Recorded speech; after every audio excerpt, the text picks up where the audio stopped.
Welcome to a salute to South Los Angeles. The people, the community, the rich history, the thriving businesses, the culture, and the impact Martin Luther King Jr. Community Healthcare is making in this amazing and vibrant community. This is The Dream Show.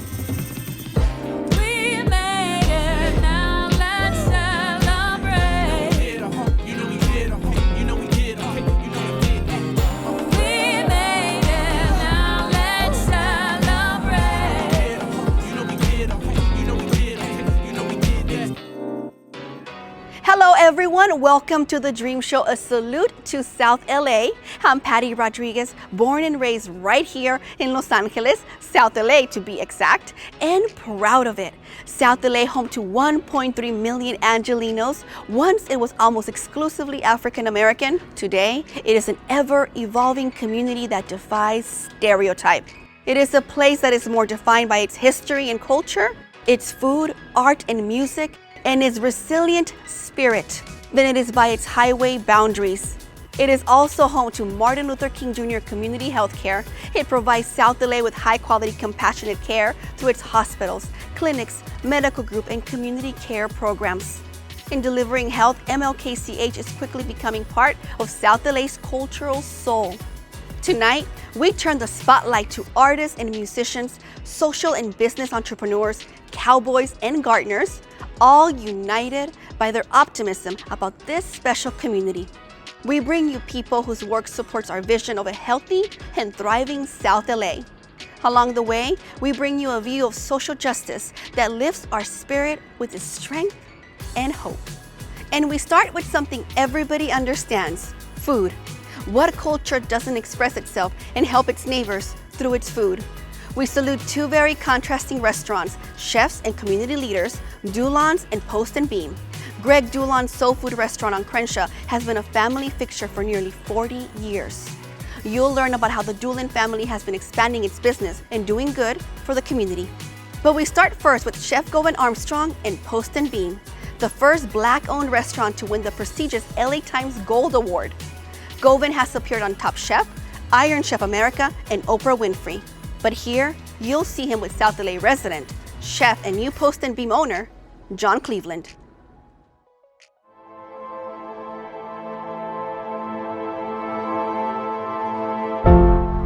Well, Post and Beam started about 9 years ago. We're born and raised in Inglewood and knew the area quite well. I came, looked at the site, and I was sold. I'm like, I know we can do something really cool here, something really unique for the community. I wanted it to be a place where the locals could come and hang out and feel like they had a real beautiful restaurant that was there for them. Opening the restaurant here was sort of like a coming home. Just being from here, it was really an opportunity for me to, really look inside myself. And, my mother's from Costa Rica, my father is African American, my grandfather is Indian, and it was really just an incredible platform to serve these dishes. 9 years into it, John came along. I always envisioned owning and working in a restaurant. I've been doing that since I was a kid. In my wildest dreams, I believe Post and Beam would be the perfect restaurant for me to be in. Every chance I get to be in the kitchen with Govan is an experience that I become a sponge. As a young Black chef, especially in LA, we all look up to Govan. And he's always been this figure that we always want to be like, we imitate. And so to get close enough to really pick his brain, to learn different things about cooking that I didn't know before, it's a dream come true. I think it's really important to have a restaurant of this caliber in South LA to give the community something that they can be proud of. And my hope for South LA is for it to continue to thrive, continue to grow, and develop. It can really just become something brilliant.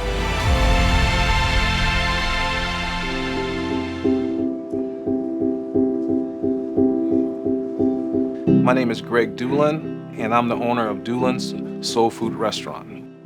We have roots that are long and deep in the community. With Doolin's, having been here for about 36 years, I can't believe I've been here that long. What I learned over the years is that restaurant owners and restaurants are very important because we're often the businesses that offer first opportunities and second chances. A lot of our employees are coming here for their first job.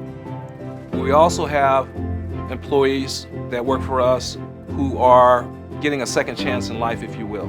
And I'm very proud of that.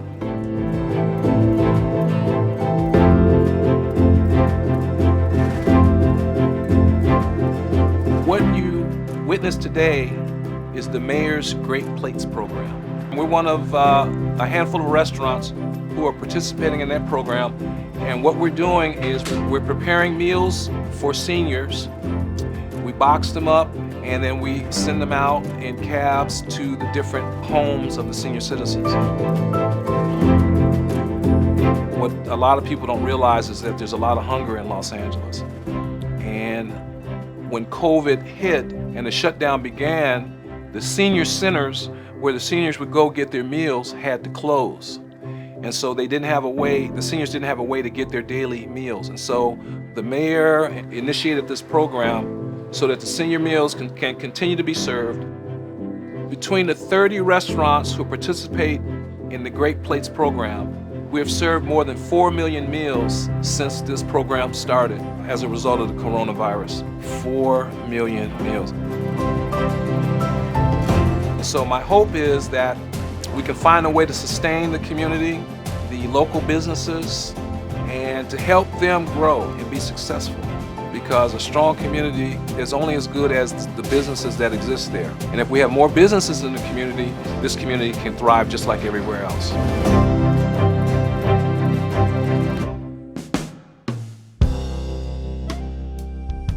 We wouldn't exist as a hospital without the community support, just their belief in us. They really put their trust in us for a lot of their healthcare needs, and that's important. And it's important for us to return that trust.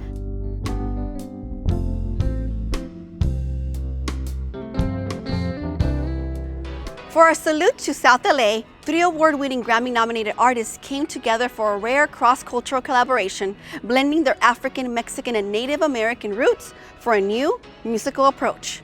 Justin Demeanor Harrington bridges contemporary and traditional music with a special hip-hop approach.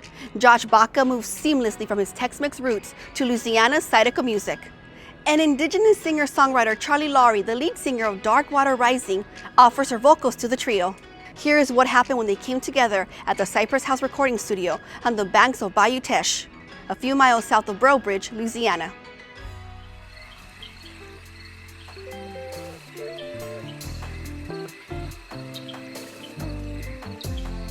Get some progress made on that track, so Yeah. we feel like okay. Yeah, sounds good to me. Okay. We're in my studio in Breaux Bridge, Louisiana, on the banks of Bayou Teche, and we got some great musicians: Justin Harrington, Charlie Lowry, Josh Baca. Sounds good. Yeah, starting to fill it out more. Fill I'm learning the song. We're working on a recording project, a music project for the Martin Luther King Jr. Community Hospital in South Los Angeles. This whole session feels like a movie. Now I need some food. Hoping we get sushi. You know what I'm saying? I came into this project knowing that it would be a collaboration between Mexican American, African American, and myself, an Indigenous American. All of those cultural influences coming together to see what we could cook up. You're so creative, man. Yeah. You flow with so many different ideas every time. It's like I know. it's like a wealth of riches, you know. Cool. And then the hook is just I'm not a troublemaker, it's just that trouble finds me. And when it finds me, it's gonna stir up something deep inside me. I can't make excuses, can't run, I can't hide. Life's so elusive, I'm biding my time. I just been working on me, I just been parting the seas. Travel around with my family, it help my sanity when they in reach. I'm young. My name is Justin Harrington, go by Demeanor. I'm a rapper, banjo player, producer, vocalist, stuffs. I do some stuffs. I'm really here to make music create some vibes in a really dark time, and just trying to find the love. Music brings everybody closer together. I think with this project and what it's for, and it's a beautiful situation. It's a beautiful energy in itself. I guess that makes sense. I hope it makes sense. And I'm always big on unity and bringing people together. And I just think, as being a human being, you would appreciate this music. Can't make excuses, can't run, I can't hide. Life's so elusive, I'm biding my time. I'm biding my time. The way that I write music really is like listening to the instrumental in my headphones and like walking around. So I had to just step outside, get some sunlight, hear some birds, get some fresh air, and move around a little bit. And it came to me. I've always fancied myself as an undercover rapper. I don't do it a whole lot on stage. And so whenever I bring it up to folks that I like to rap, we kind of laugh it off in jest, but deep down inside I'm really serious, but kind of playing. And so I think that's what happened today in the studio. Just hearing it right off the bat made me want to jump on the track and rap. Temptation is a mother and lust is a younger brother. I was picturing in my mind that she was gonna write, a melodic singing verse. So when she stepped over and said that she was gonna rap, I got really excited because I don't think I've really heard her rap before. I defined myself, by hip hop. So rapping is very serious to me. So it's really cool to see other people who don't necessarily define themselves in the same way still, creating from that place of just, authenticity, So it was really cool to hear her spit some bars. And I wasn't so sure I'd be able to write enough, but once I saw Justin outside and my heart started pounding, and I told myself, just do it, Charlie, just write something. Yeah. I'm biding my time. Yeah. I'm biding my time. Temptation is a mother and lust is a younger brother. Together they're double trouble, hand in hand with one another. With that being said, don't shake your head when you play yourself. Dust your shoulders off and keep it in step. Keep it in stride, it'll all work out. Just give it time. Those peaks and valleys seem to make their way in the middle of the night just to find me. Music is really a collaborative sport. I like that everybody's touch is on it. Now we got some accordion on the record. I'm stoked, absolutely stoked.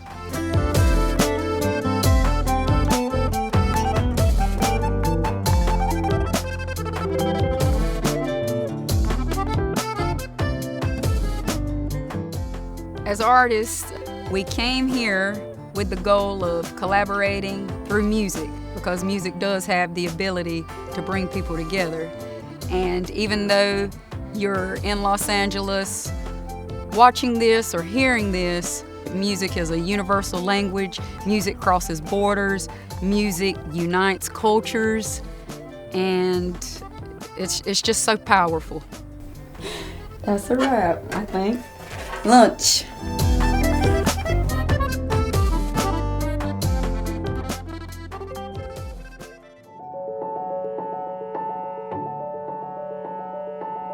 Hello family, I'm Mike Gibson.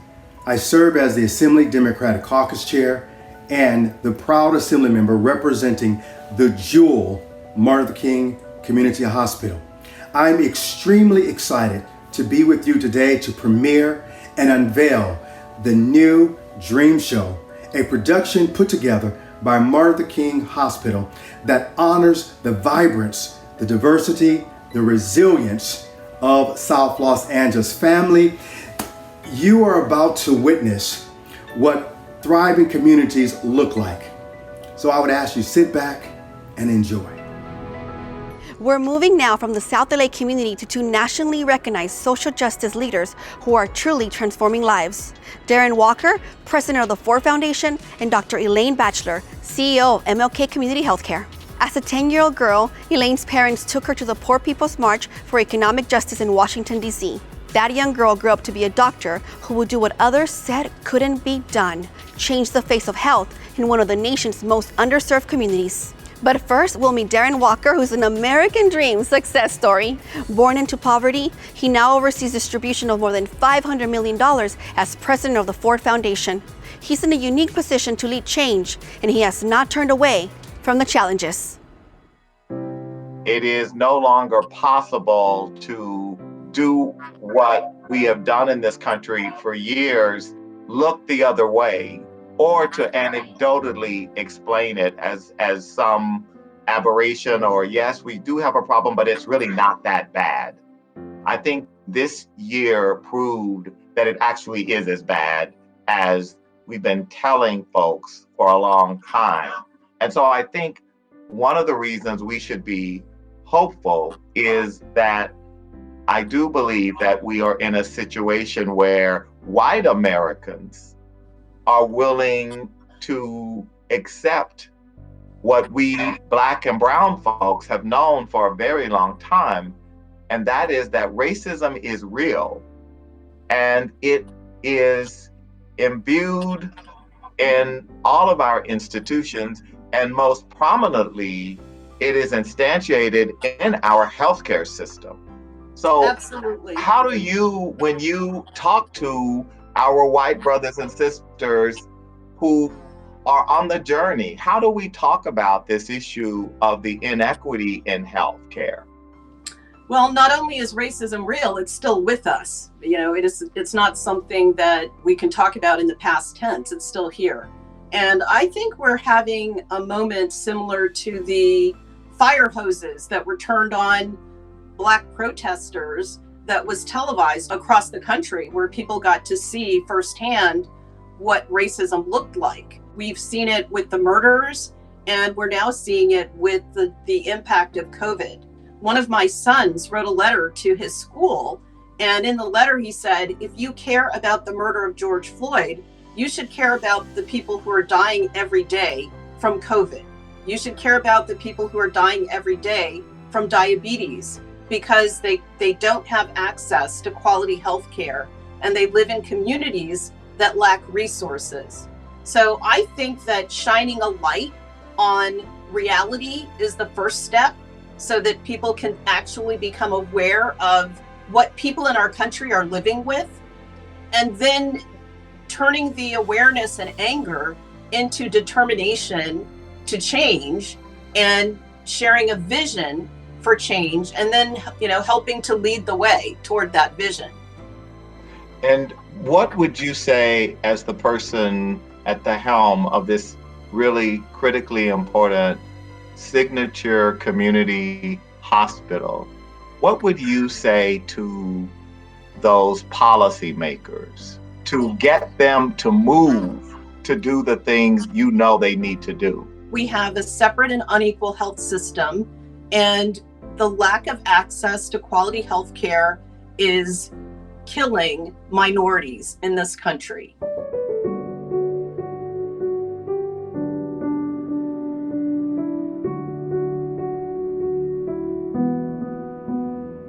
Hello, it's good to be with you all today. Unlike anywhere else in the county and perhaps the state and even the country, the community of Willowbrook has experienced an exponential transformation over the past 12 years.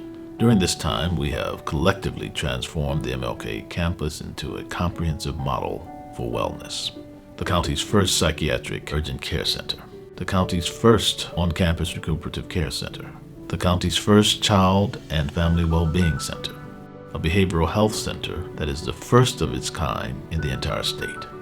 We've also sought to build hundreds of units of affordable housing. All in all, almost 500 units representing over $180 million investment in 7 different housing developments. In addition to housing, we have focused on improving the community's amenities that our residents rely on. This includes upgrades to the Willowbrook Senior Center and the A.C. Bilbrew Library, the creation of a community garden, and improved walking paths around Compton Creek. Willowbrook represents the best of what government and the nonprofit and business and civic sectors can accomplish when we come together. It has become a model in Los Angeles, a model throughout the entire region, and I have been honored to have been a part of this transformation. I thank you, and I wish you well. Welcome back. We now honor two authentic artists. Mark Bradford was born and raised in South Los Angeles and still lives and works there. While his work has been exhibited all over the world, it is his social entrepreneurship we salute tonight. Together with activist Alan DeCastro and art collector and philanthropist Eileen Norris, he founded the nonprofit Art in Practice. Based in Leimert Park, it provides free access for everyone to see exhibits celebrating artists of color. It also supports the needs of 18 to 24-year-old foster youth transitioning into adulthood. First, though, we'll meet Cynthia St. James, a true Renaissance woman. She's been an actress, a writer, a designer, an educator, and of course, an artist. Her signature Afrocentric style of vibrant, bold colors and featureless figures has won her nationwide recognition, including an NAACP Image Award.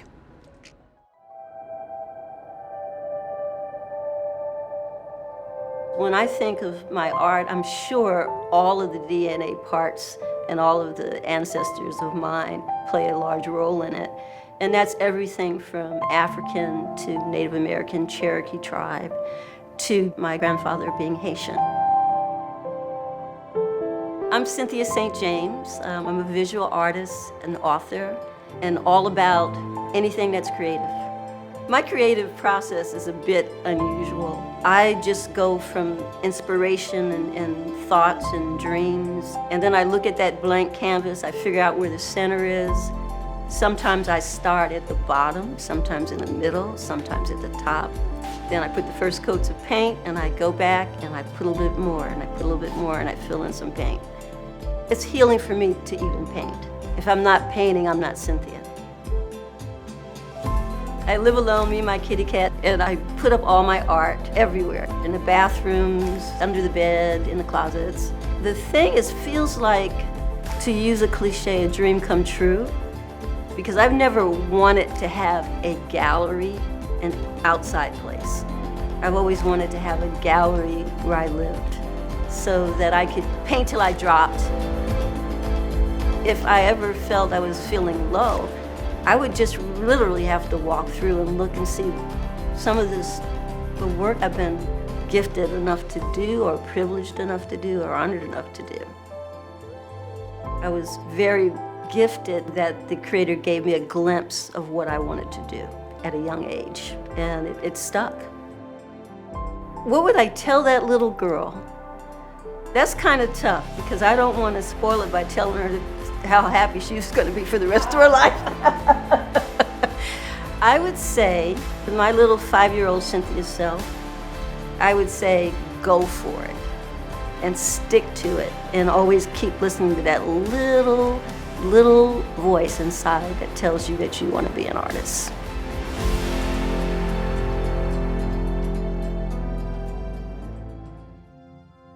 My name is Mark Bradford. I'm an artist working in Los Angeles, and I also am a founding member of Art in Practice, which is a foundation that is in South Los Angeles.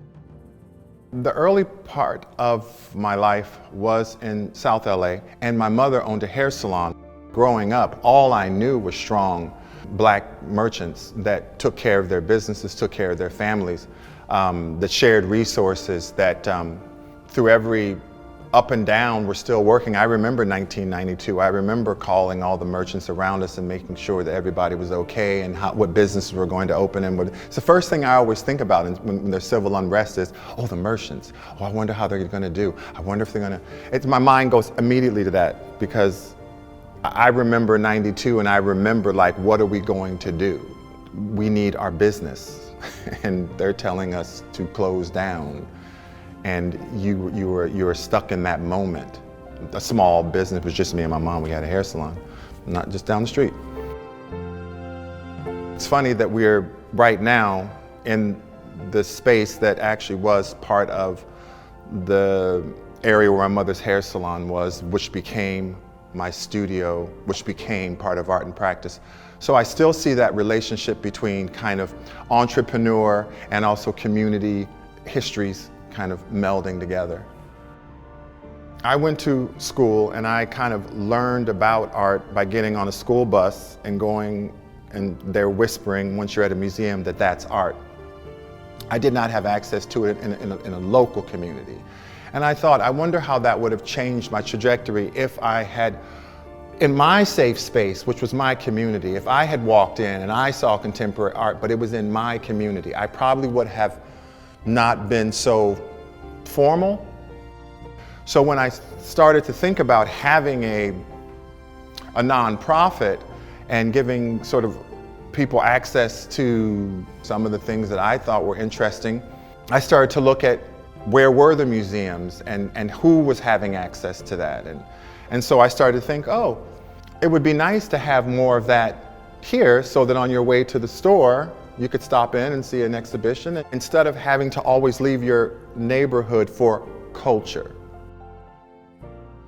Sometimes late at night when I'm driving home from the studio and I might be on Western and I'll look over and sometimes the language is different. Now it might be in Spanish, but it's still a hair salon and I can still see that woman standing behind that chair doing something that I'm very familiar with. It's really what you turn your eye to. People want to come to South LA and all they see is danger, then that's what you're going to see.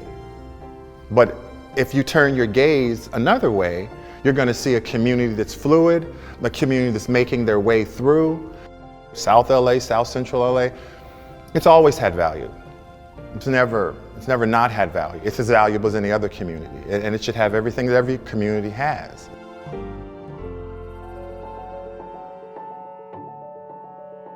Hi, I'm Holly Mitchell, Los Angeles County Supervisor for the 2nd District, and I just want to say that I love and salute South LA. From Compton to Southgate, from Crenshaw to Willowbrook, I salute your strength and resilience, our music and art, our cowboys and techies. I salute who we are and what we're becoming.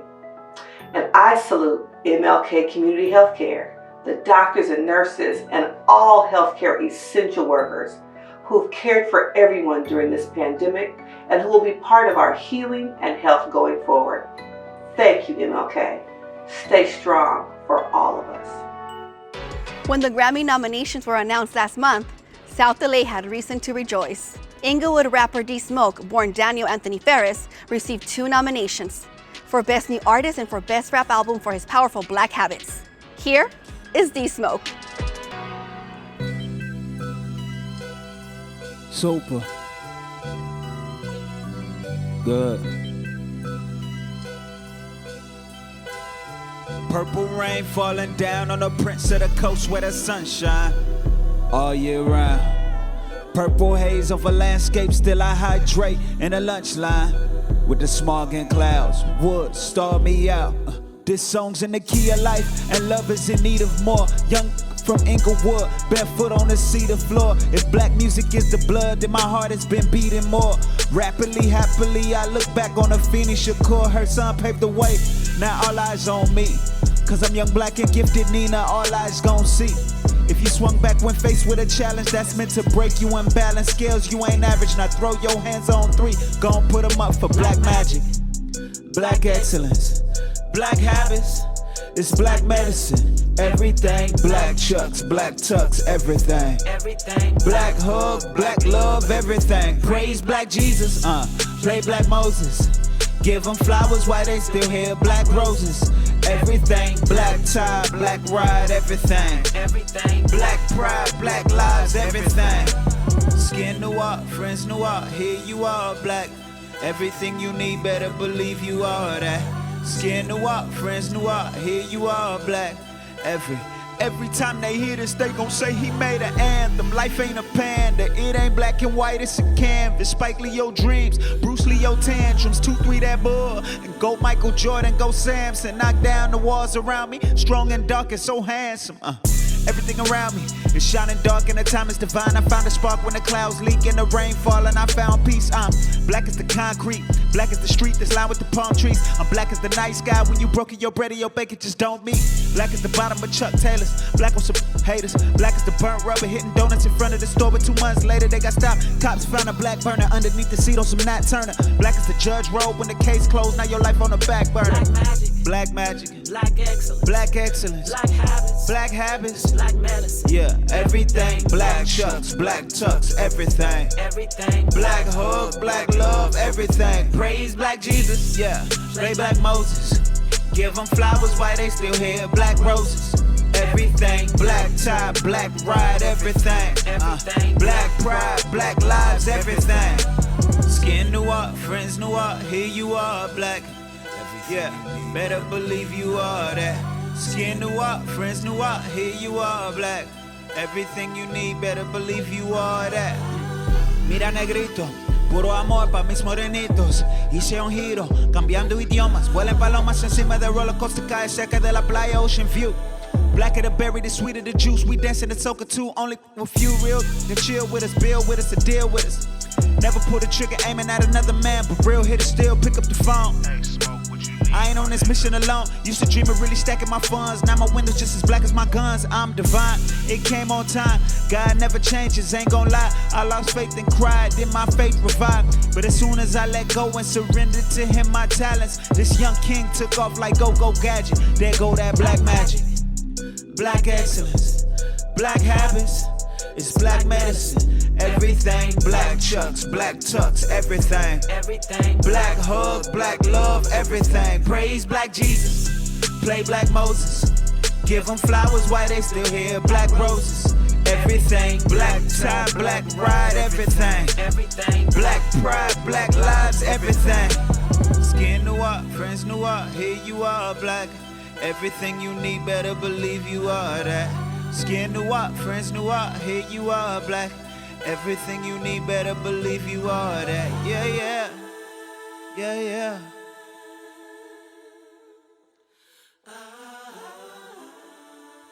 I am here with one of the many wonderful doctors at MLK Community Healthcare, Dr. Yulsi Montero. Dr. Yulsi Montero, it's an honor to be here talking with you. Hi, Patty. I'm very excited to be here. Thank you for the opportunity. Why was it so important for you to continue your practice in the area where you were raised? I think this is home, this is family, this is where family is. As you know, when you grow up in an underserved community, one of the things that are very obvious is sometimes the lack of physicians that look like us, that speak our language.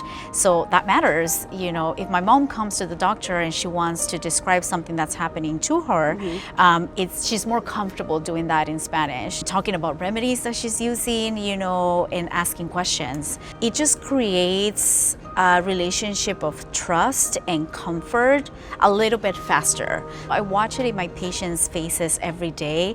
They'll come in and say, okay, you look like my daughter or you look like my niece. And it's kind of like they let their hair down and then they just tell me, this is what's going on. There's a weight lifted off your shoulders, right? Yeah, and so even when they're telling me like, oh, doctora, I'm drinking this tea, and I use Vaporub, I'm like, yeah, I get it. Like, I do it too. Yeah, it's like, that's what I grew up with. Yes. I totally understand that that's exactly what you're using. And so I think it matters if they feel like I don't need to explain myself, I'm not being judged or being looked at, oh, why? That's kind of weird. So I think it's building relationships in order to empower people. Coming to work with an organization like MLK who believes in innovation, who believes in taking care of patients. It's empowering for me, and I think it's an amazing opportunity to come back and give back, a little of what was given to me, and be able to give that empowerment to patients and say,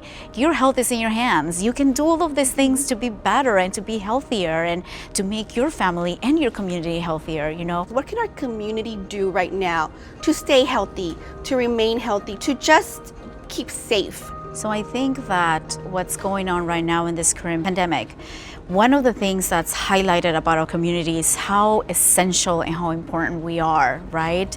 Different levels, economically, financially, taking care of people, transportation, teaching, etc. I wish that I could tell patients just stay home and wear a mask and don't go out, and stay safe. But I understand that a lot of us have to come to work. What does South LA mean to you? there's a lot of patients that look like my family growing up that are experiencing a lot of the things that I was experiencing growing up, and it just feels like a community. You know, it feels warm and inviting and welcoming, you know, so I think that's the best word. Just, it feels like home. Like home. Like home.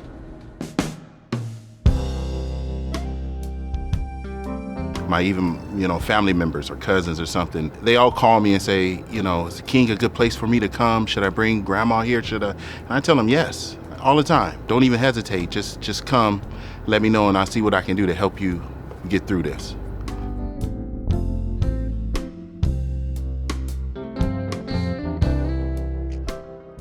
Welcome back to The Dream Show. Earlier, we introduced you to two nationally recognized leaders, Darren Walker, president of the Ford Foundation, and Dr. Elaine Batchelor, CEO of MLK Community Healthcare. Here is the second part of our salute to these two visionaries. I feel both angry and frustrated that we have tolerated these conditions for so long, but a part of me is hopeful that we do have a window of opportunity to make some progress. I'm reminded of my favorite poet, Langston Hughes, and his poem in the 1930s called Let America Be America Again. And the first stanza starts, let America be America again. America never was America to me. And he ends, however, with the last stanza, which says, oh, but yes, one day America will be. And so Hughes was voicing both the rage that you were just talking about, you feel, with hope in a belief that this country would live up to its ideals and do what it has never done, which is deliver on that promissory note Dr. King spoke of in his great speech. And so for me, living, yes, I have lived without privilege. I certainly grew up in a circumstance without privilege, but I live as an adult in this city with enormous privilege. And so for me, there is no time to wallow. Every day, all of us who are Black or brown or different, we have to suit up every day. There is no day off for us. And so I consider it a privilege to have the honor of leading the Ford Foundation and serving this institution and its mission.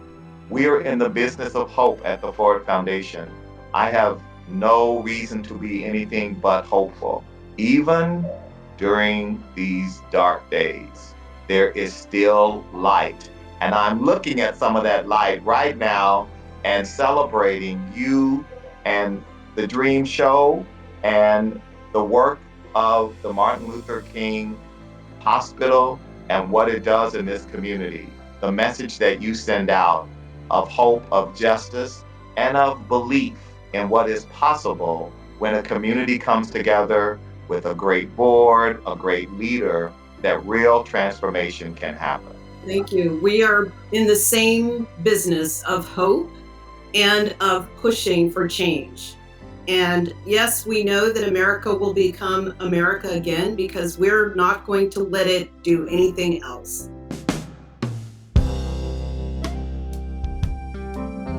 The things that gives me hope for South LA is the planning, our new clinics, and the reach that we're able to obtain. Because before it was just this, and now we're up to 3 clinics, so it's amazing.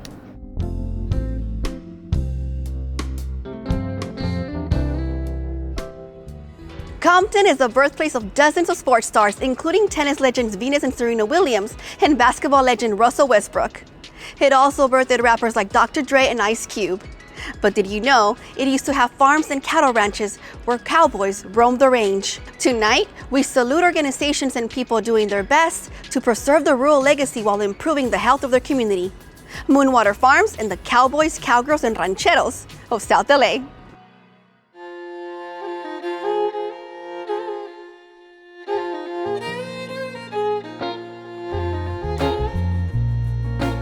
If we choose good, choose grace. And then surely, oh surely, evil would have no place. My name's George Magallanes. I'm a resident of Compton. I'm Kathleen Blackistone, co-creator of Moonwater Farm. My full name is Kia, but I go by Kia. Everybody knows me as Kia. I know. Yes, ma'am. We're ready. Right now we're in Richland Farms, where you have about 400 ranches. You have about 1,000 horses, maybe more. And it's a community that's been here since 1888. And not a lot of people know about it because it's not widely publicized, but there are horses in Compton. Compton is the second oldest city in Los Angeles. And this is the breadbasket of the city. And it got a very long history in growing food. So the idea is art and agriculture. How do we feed ourselves? How do we make ourselves feel whole? So not just with our food, but with the people that we get to interact with. The garden is the healthiest when it's diverse. The soil is the healthiest when you have the most diverse amount of life. And so really these lessons around the pieces coming together and making us whole. I haven't had anybody come on this land that doesn't have a reaction to it. For me, it's very serene. It's a place to come and find peace. You know, there's water, there are animals, I mean, even the sounds of goats next door.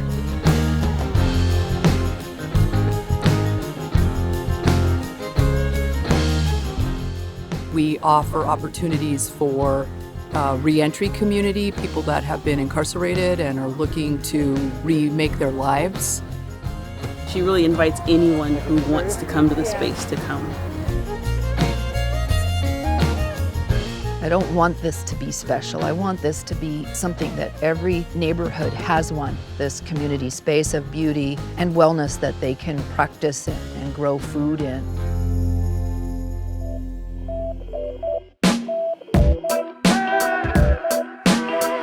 There's a tight sense of community here when you're around horses.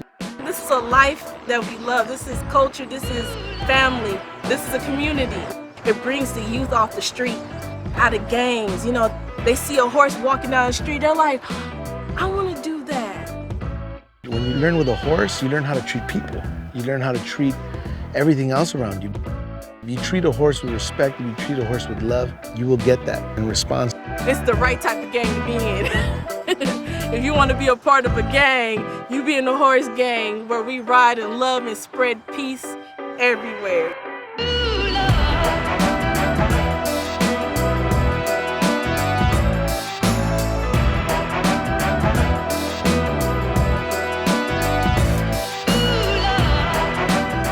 When you're working with something that's as massive as a horse and it's relying on you to guide it, to feed it, to clean up after it, I mean, you really do build that sense of like, I have to take care of something that's bigger than me.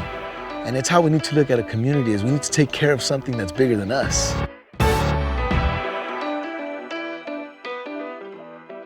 Tonight, we salute 3 entrepreneurs who are, in their success, also improving the community and the lives of families around them in South Los Angeles. Brothers Chris and Jose Martinez grew up in South LA. Their deep understanding and love for it inspired them to stay and build their business there. That business is helping families like themselves get that first shot at the American dream, home ownership. But first, we'll spotlight a woman who at the age of 19 was homeless, sleeping on cardboard boxes and bust-up benches. Today, Cassie Betts is the CEO and founder of the Tech Bootcamp, made in South LA. It trains youth in coding, web development, and software engineering with the aim of narrowing the tech diversity gap. Let's meet these South LA entrepreneurs.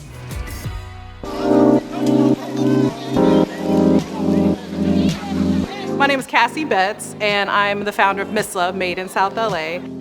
South LA businesses, they hire us to do their web design, their web development, their app design. Hot and Cool Cafe is right here in Leimert Park. They're one of our first clients. They're very focused on healthy living, healthy lifestyle, healthy eating. Yes, they sell coffee. I mean, but they're not just coffee, they're not just teas, they're not just food. It's a whole movement. So all the social media that we do for Hot and Cool is all about them being a social enterprise, a community organization. When I got started, there was no money being made. We weren't making any money. We were just trying to do something good. As long as you take care of your customers, eventually, you'll figure out a way to make money. We're starting to get hired, get noticed. We have a very strong design team. It's really cool to be working here in South LA and helping the community at the same time. Here in South LA, we have an advantage because we know what it feels like to have nothing. And that's also our advantage as an entrepreneur. I know how to make $1 out of 15 cents. You know what I mean? That is what we do here. I was born here in South LA. I was a homeless youth. Being that I used to sleep outside, literally on the concrete, on cardboard boxes, on bus stop benches, I know what that feels like, so I can relate more. That's my special powers, being that I've come from that. I'm very passionate, and no one can match the passion of my team. And I always tell them, you have something that no one else has. There's no amount of money that can compare with your transparency, with your life, with your reality. There's no amount of money that can be you. Your real life, your struggle is what makes you better, honestly. If I didn't have the struggles that I had, I wouldn't be going where I'm going.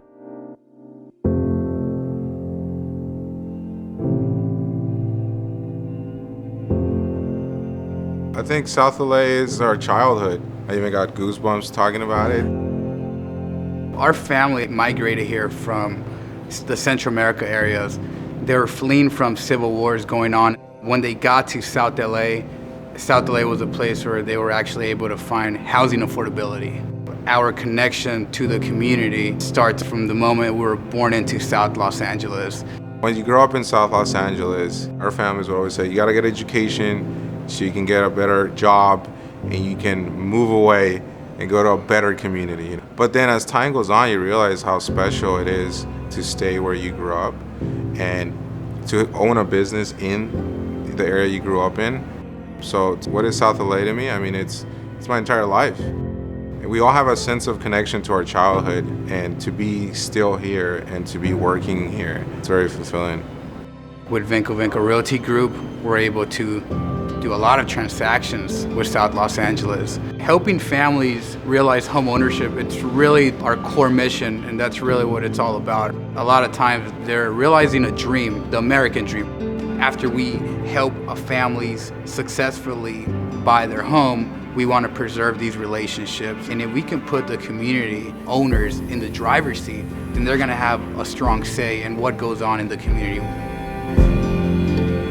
We have a sense of responsibility when we work with a homeowner in South Los Angeles because we envision what our mother went to and our father when they were buying something, like they were represented the right way with integrity. Being a part of South LA, a community that's on the upswing, that's poised for more success. A very rewarding feeling to be at the forefront of that. We are a product of South Los Angeles. We started a business and we want to stay in that community. It's a very unique and special thing to be part of.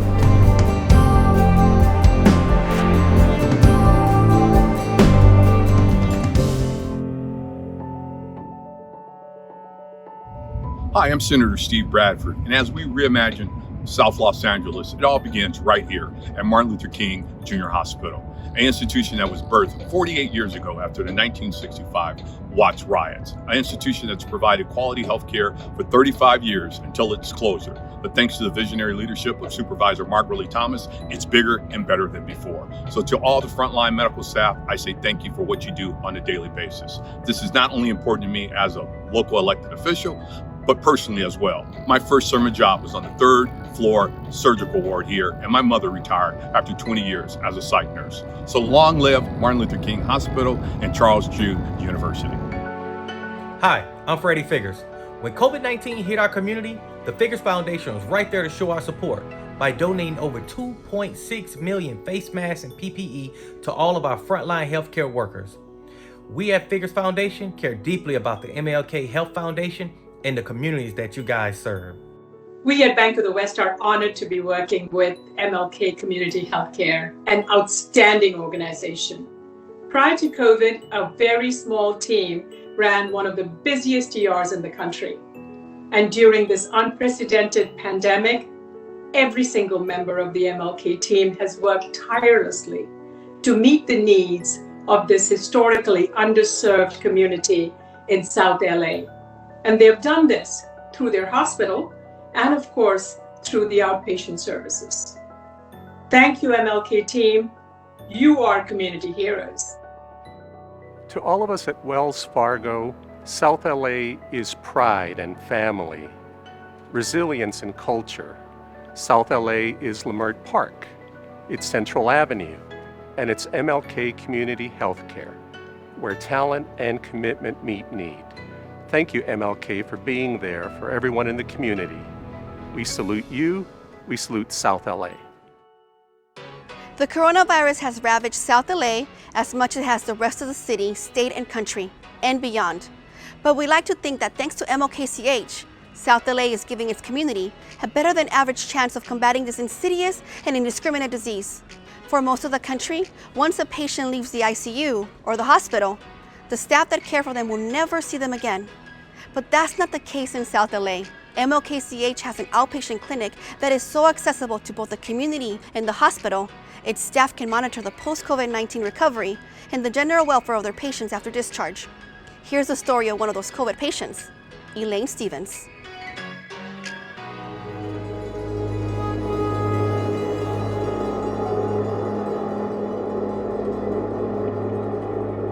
Hello. How are you? It's always good to see you. Miss Stevens was basically about as sick as a person can get from a lung perspective. She has this condition associated with COVID called acute respiratory distress syndrome. And basically what that means is that there's tons and tons and tons of inflammation in her lungs. There were some extremely dicey moments.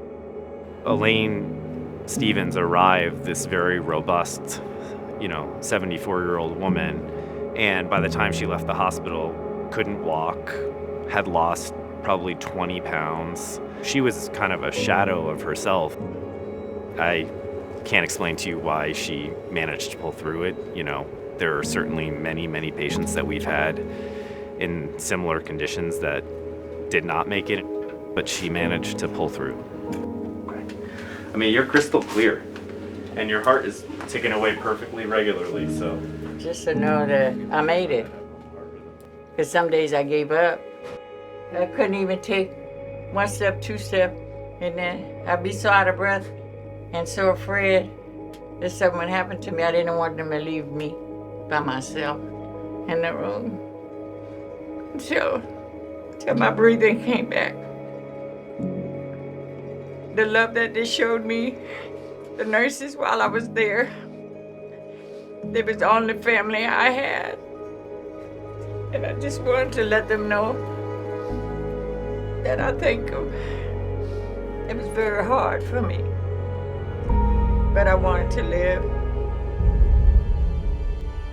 Miss Stevens, she has a special place in our hearts here in the ICU. When she came into the ICU, immediately she was bragging about how she does water aerobics and she's very independent and very fit and she was gonna get better. And so we all love that attitude of hers. Oh, here are your special guests. Hey.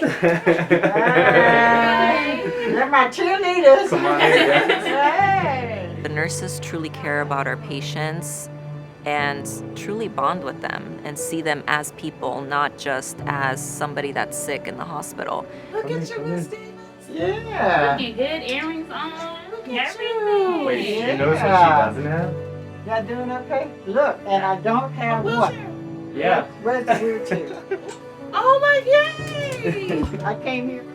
The post-ICU clinic has been really healing for the nurses because they understand and they get to see that it's not all darkness. We get to see that there is support for our patients out in the community, that we've helped create something where our patients can continue care. Having a clinic like this is rare anywhere in the US and even more rare in a setting like South LA. When you help people, you want to see what happens, not just guess. So this clinic, I the fact that we're able to just walk over here and harass her a little bit and see her progress. Miss Stevens, I knew she would do great even after her discharge, but seeing it firsthand and having our team see it, it's incredible. I mean, she's walking around and she's talking about going upstairs.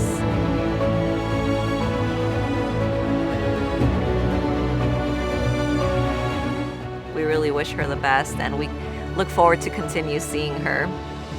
One of the joys of working here is that it's truly about the community and about the patients that we serve. It's not about money, it's not about prestige, it's not about ego. None of that stuff plays into it. It's the patient and the community.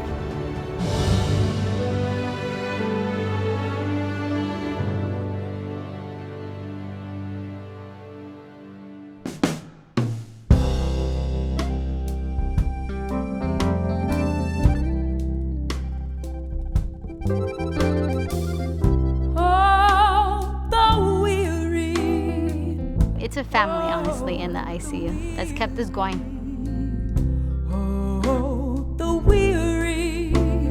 The patients that I see are some of my neighbors. The way the team stepped up, we got in, we dealt with it. That made me feel proud to be part of that team.